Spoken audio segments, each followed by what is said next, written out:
Hey guys, Dorky, What If here, and I'm here today with whatifdeku and tank quirk. I did not make this awesome fanfic, the writer did, so go check him out. Make sure you hit that like button and sub, and with that let's begin.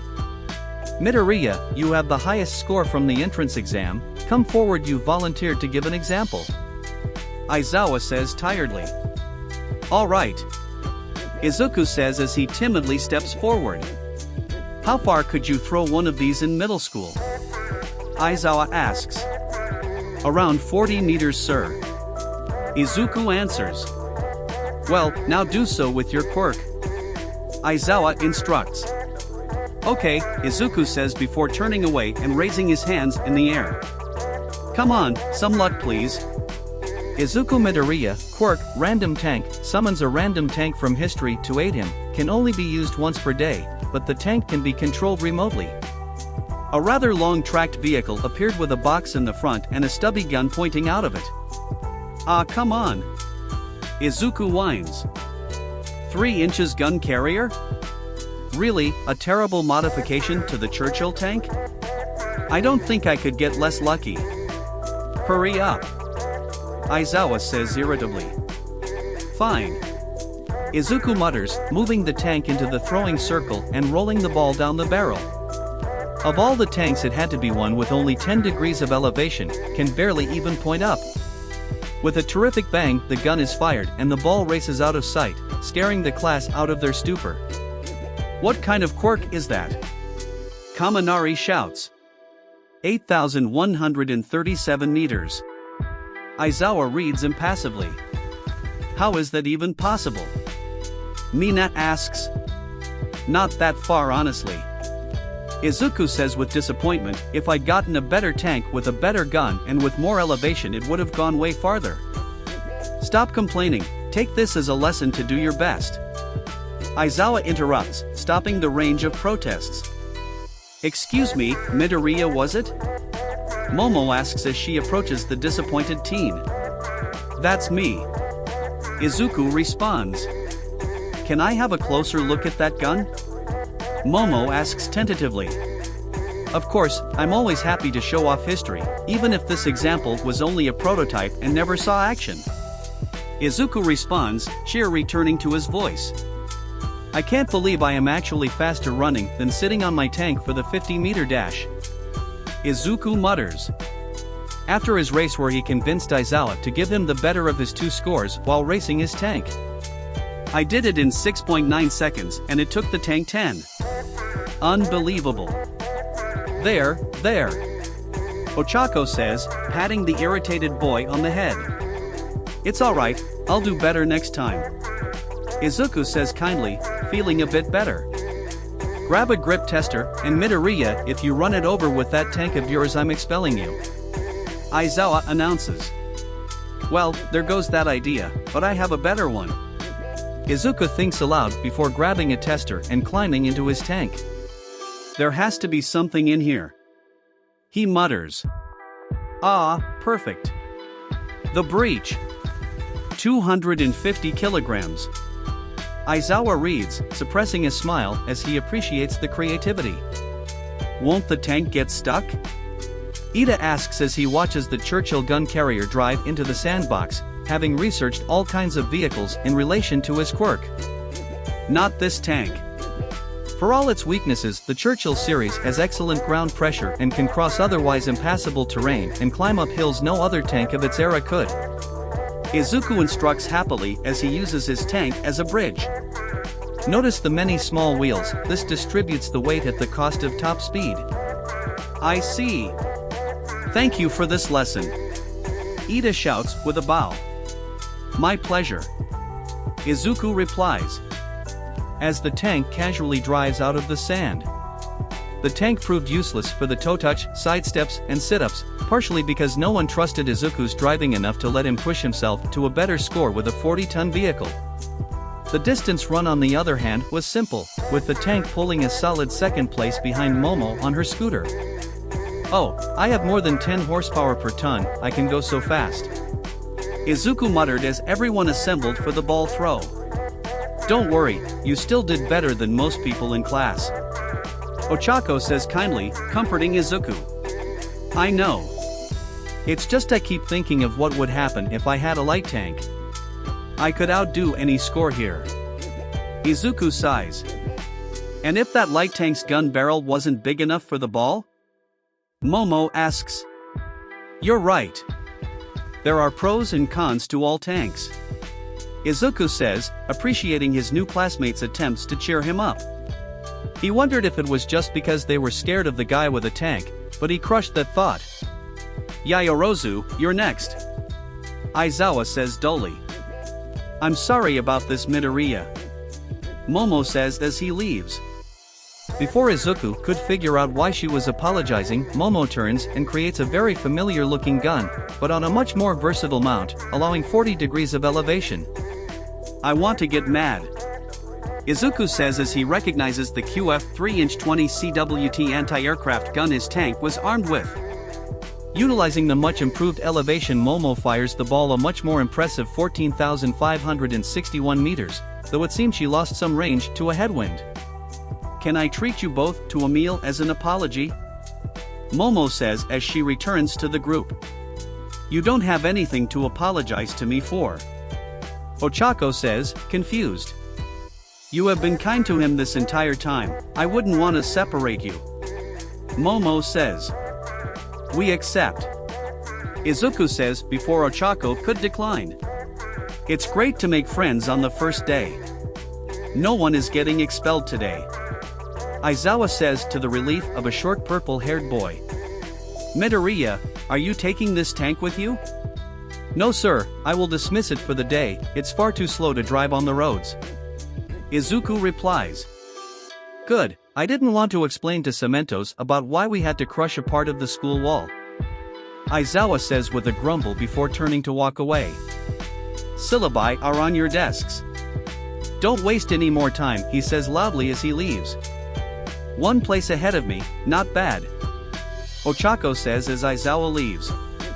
Seems a bit arbitrary to me, but it doesn't really matter, as long as we improve next time. Izuku comments. Can you even improve? Momo asks. Well, if I get a better tank and improve my fitness, sure. Izuku says optimistically. That's the spirit. Ochako cheers, we should train together. We should. I heard training in groups can increase results by up to 45%. Momo says enthusiastically. I'm not sure it will be that much of an improvement, but I'm in anyway. Let's meet up at the classroom and explore the school. We might find a gym or something that I'm sure everyone that went to orientation already knows about. Izuku says skeptically as they begin walking to the changing rooms. And, probably one of the strangest quirks I've ever thought of, and I think of strange things. I will probably add chapters to this over time, but it won't be a coherent story, just excerpts of different events and the terrible luck Izuku gets in the tank gacha. P.S. Don't stick things into gun breeches, just don't seriously. I have the perfect plan to escape the villains and save Mr. Aizawa as well. Izuku says enthusiastically as he hides in shallow water with Tsu and Mineta. I will summon my tank of the day and we will race past them as Tsu grabs Mr. Aizawa. With your luck so far, I have doubts with that plan. Tsu says skeptically. Even the Churchill would be fast enough for this, we just use the machine gun and its rubber bullets to push them back, then use the smoke bombs. Almost every tank has to cover our retreat. Izuku explains confidently. Just summon the tank and then plan. Tsu says. Alright then, here goes. Izuku says loudly as he raises his arms in the air. Why, he screams before being cut off by Tsu's tongue as the largest tank any of them had ever seen appeared next to them. It looked to be over 10 meters long and 3 wide, with a long continuous track along the hull. What is that? Mineta asks in awe of the massive machine. Probably not what we want if we are trying to go fast. Tsu says. It's a TOG 2*, Izuku says with a look of despair on his face.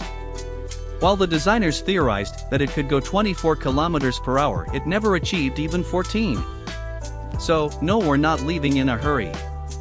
On the plus side, it is very heavy and has a lot of room inside. I think the villains have noticed us. Tsu says, looking around with a worried look on her face. Of course they have, look at the size of this thing. Mineta shouts. Get in then. Izuku shouts as he opens a side door while firing a spray of rubber bullets with the Besa machine gun. As soon as Mineta was helped through the door, the tank set off, leisurely exiting the shallow water and heading for the exit. Izuku tried to drive as casually as possible as he estimated Tsu's tongue range against Aizawa's position. Why do they get a tank? The handy villain whines irritably. It looks rather slow. Kirojiri comments. Doesn't matter if it's slow. It's a tank. The handy villain shouts. Suddenly a side door opens and Tsu grabs Aizawa with her tongue before bringing him into the vehicle. Got him. Tsu calls. The villains look mad. Mineta shouts, now would be a good time for some smoke. So, since this was a prototype, it doesn't have smoke bombs. It does have a smoke round, but with our speed and the gun's depression, well, it's useless.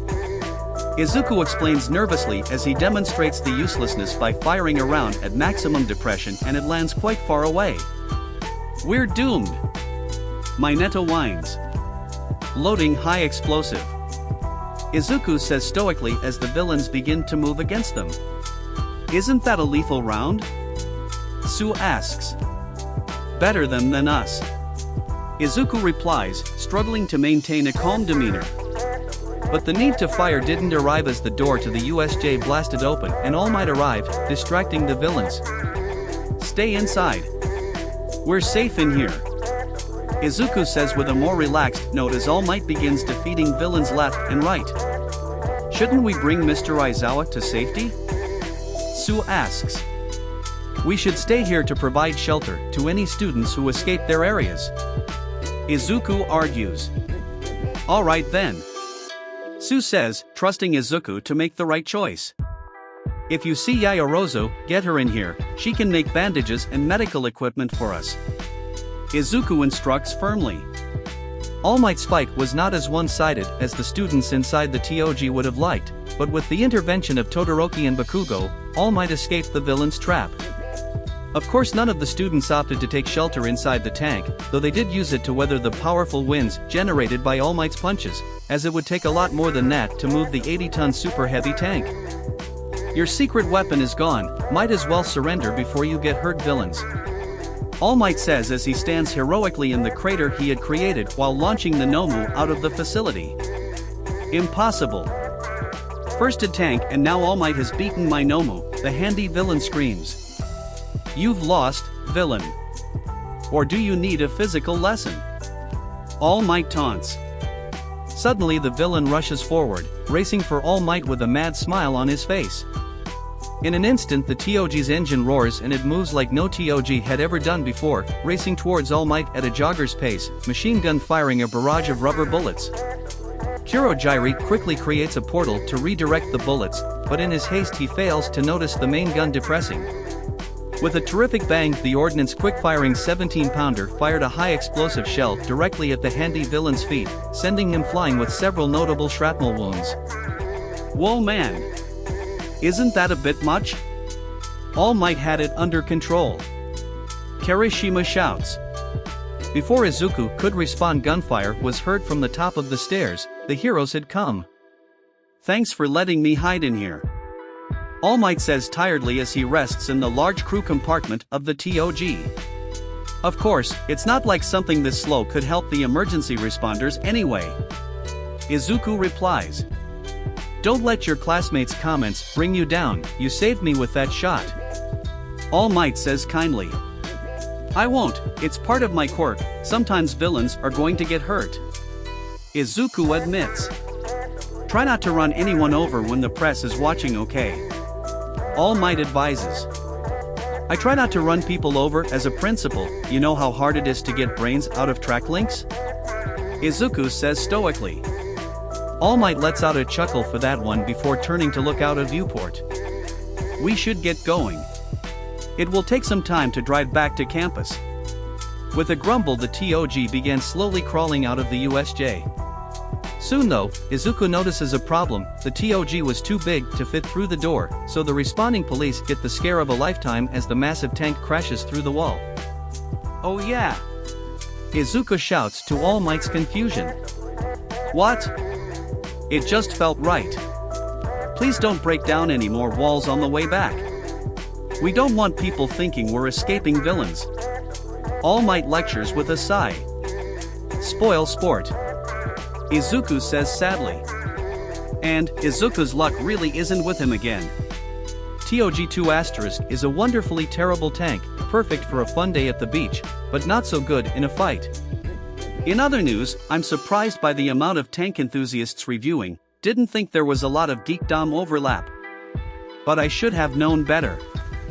I'll think about all the tank suggestions I see, but I'm keeping this story light and funny. Dominating villains in an OP modern tank is not as fun as dominating villains while struggling in a misguided prototype. M1 Abrams or S-Tank? The answer is obvious. Tiger 1 or M3 Lee? It's like this event was designed for me. Izuku says confidently as he thinks of how easy a cavalry battle will be hiding in a tank. You shouldn't tempt fate, Izuku. Ochako says cautiously. Isn't that why you didn't summon one for the race? Well yes, but it also started too fast. I think I get a better tank if I have an audience. Izuku says proudly. You just want adoration for that one time you get a perfect tank. Ochako accuses. Who wouldn't? Izuku retorts. Just summon one already, the round is going to start. Ochako says with growing annoyance. Alright then.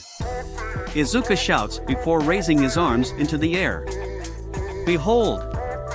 Our victory, oh, come on. In front of them was the smallest tank either of them had ever seen. Standing only to their shoulders and not particularly impressive in any other dimension, the vehicle looked like what a country would build if their tank budget and manufacturing ability didn't exist. To be honest, the country that it came from was in the exact situation. So, Izuku, what is this tank?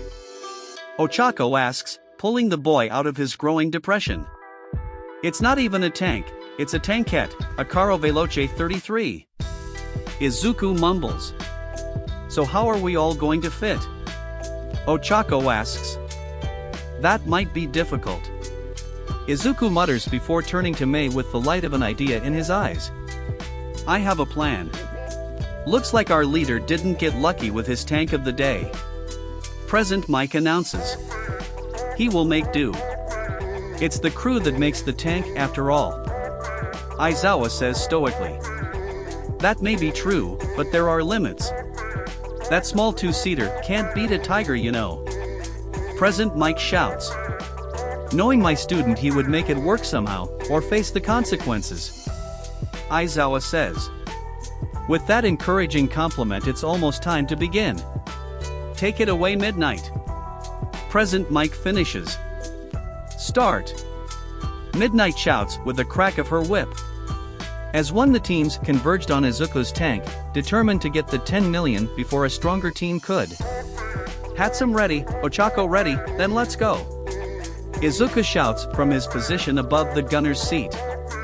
Aye. Dark Shadow shouts as he slithers through the driver's viewport. Okay. Ochako manages as she removes the tank's gravity from the gunner's seat.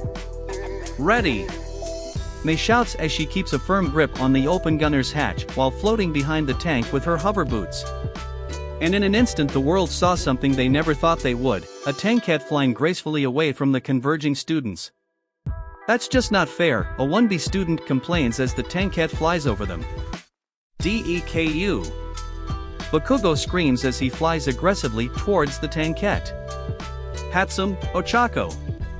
Izuku shouts, starting the team's air defense strategy. As Bakugo races towards them, the tankette rotates under the power of Mei's boots, and once in the crosshairs, Ochako opens up with the dual 8mm machine guns. While Bakugo was tough, a rain of rubber bullets was more than he could handle and he fell quickly. Soon the tank was back on the ground and racing away. When I see that tank driving, I feel the need to play some Italian street music. Present Mike announces as the tankette bounces away from the other teams at considerable speed. Please don't, Aizawa says. Soon the other teams realized catching a light tank on foot was a futile effort and they began fighting amongst themselves. Any team that got too close to the speeding tankette was defeated quickly by a massive dark shadow, empowered by Tokoyami sitting in the dark enclosed driver's position.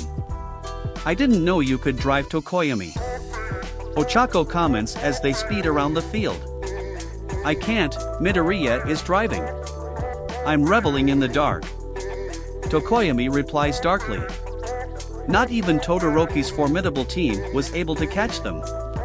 As soon as Izuku noticed Todoroki was coming for him, he guided the tankette through the center of the crowd, pulling turns and maneuvers at speeds not even Ida could maintain without burning out or ditching his team, leaving Todoroki frustrated beyond belief when the round ended.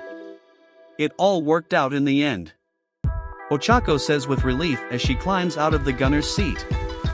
It did, but it would have been so much easier if we could just sit in the turret of a mouse or something, Izuku says tiredly.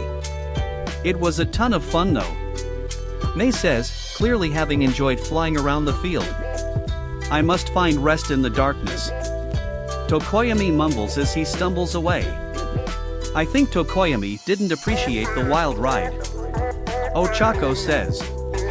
I wouldn't either, he was cooped up and couldn't see anything with dark shadow squeezing through the viewport, Izuku explains. Now that you mention it, Ochako says, turning a bit green. I'm glad my hatch was open. Are you ready, Izuku? Momo shouts as their match is about to begin. Let's have a fun round. Izuku cheers. As the round begins, Momo blows with the power of her creation and a mighty thump is heard as she finishes. I'm sorry about this, Izuku, Momo says, before turning to Izuku, who had the brightest smile she had ever seen. Finally a tank battle. Izuku cheers as he jumps into his tankette. Shocked by Izuku's reaction to her creating a copy of his CD-33, Momo almost doesn't make it into her tank before Izuku begins firing. The pair of tankettes soon realize they can't penetrate each other with rubber or even real bullets and decide to race at each other in the world's silliest demolition derby. Soon Izuku's lifetime of experience begins to show as his handbrake turns and swift acceleration left him in the advantageous position for the majority of collisions, but Izuku's reluctance to end such a once-in-a-lifetime opportunity meant that the match was not decided swiftly. Unfortunately for the crowd, both students soon forgot about the tournament and began laughing and cheering each other on as they raced around the small arena, damaging the concrete more than each other. Is this going to end? Present Mike asks. It will soon, or Midoriya and I are going to have a few words about holding back, Aizawa says threateningly. Hearing that pulled the excitement out of their match, and with renewed focus Izuku rammed Momo out of bounds. We need to do that again, Momo shouts as soon as she leaves her tankette. We must. Get yourself a proper crew and I'll see if there's any space on campus, Izuku replies. Let's go then. I know just who to ask, Momo shouts happily before grabbing Izuku and racing out of the stadium. But what about the next round? Izuku mutters as he commands his tankette to tow Momo's out of the stadium. But it was too late, Momo had forgotten the tournament, and as soon as Ochako and Sue heard she needed a crew, they forgot about it too. And, what a ridiculous tank to end up with. I have to thank reviewer Angle with Wings for suggesting this. The Caro Veloce 33, CB33 or L3/33cc, was not something I expected to find a place for, but after a few nights of sitting at the edge of my thoughts this just appeared.